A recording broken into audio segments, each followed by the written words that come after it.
La Gemara, elle dit, le Talmud il dit, qu'est-ce que c'est un shor tam? Qu'est-ce que c'est un taureau tam? Un taureau tam, ça veut dire c'est un taureau qui a jamais blessé personne. C'est ça un shor tam. C'est un taureau qui fait pas de mal. Ça s'appelle un shor tam.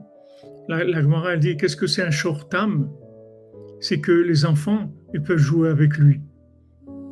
Ça veut dire qu'il est tam. Si maintenant un taureau, vous vous rendez compte, un taureau, c'est impressionnant. Si des enfants, ils arrivent à s'approcher de lui, à jouer avec lui, à lui jeter des trucs, à lui tapoter, à lui tirer la queue ou n'importe quoi, ça veut dire qu'il est tam. Il est, comme on dit, il est inoffensif. Il fait pas de mal.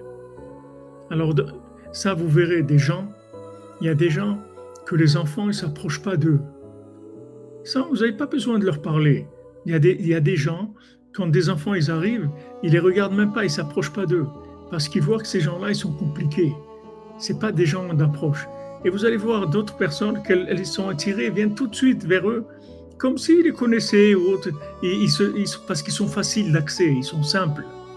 Plus c'est simple, plus c'est facile d'accès. Donc il faut apprendre à être simple dans tout, dans sa façon de s'exprimer, dans sa façon de vivre, dans sa façon d'être. Il faut être simple. Les Breslevers, c'est toujours été des gens simples, très simples.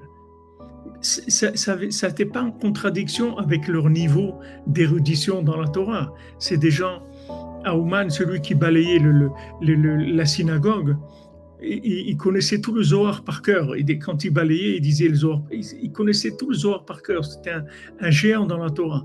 Mais c'est des gens que, par exemple, de balayer la synagogue, ça représente pas ça atteignait, c'est pas une porte d'atteinte, on porte atteinte à sa connaissance, à sa personnalité, parce que c'est pas une personnalité, c'est pas parce qu'il connaît de la Torah qu'il est quelqu'un. Il est simple, c'est tout. La Torah, elle n'a pas développé de la complication, elle l'a laissé simple. Et ça, c'est Rabbeinu qui fait ça. Ça, il n'y a personne qui peut faire ça.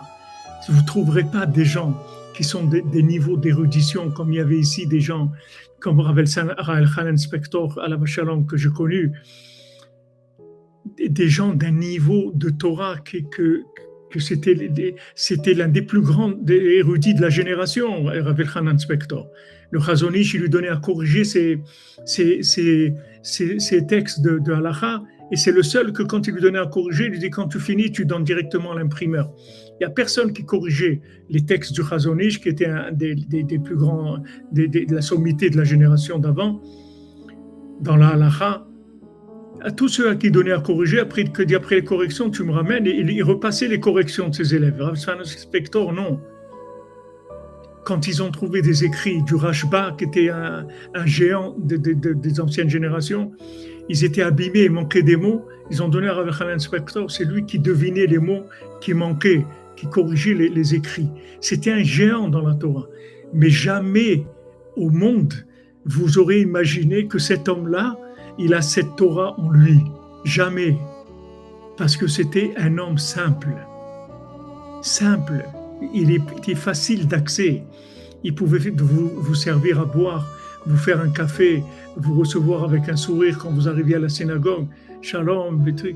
Comme vraiment, vous pouvez le prendre pour vraiment un homme très simple, simplé même. Mais il n'est pas simplé du tout. C'est un gaon dans la Torah. Et il est simple. Ça, c'est que Rabbeinu qui fait ça. Parce que Rabbeinu, il vide. Rabbeinu, il enlève le superflu. Il enlève ce qu'il n'y a pas besoin.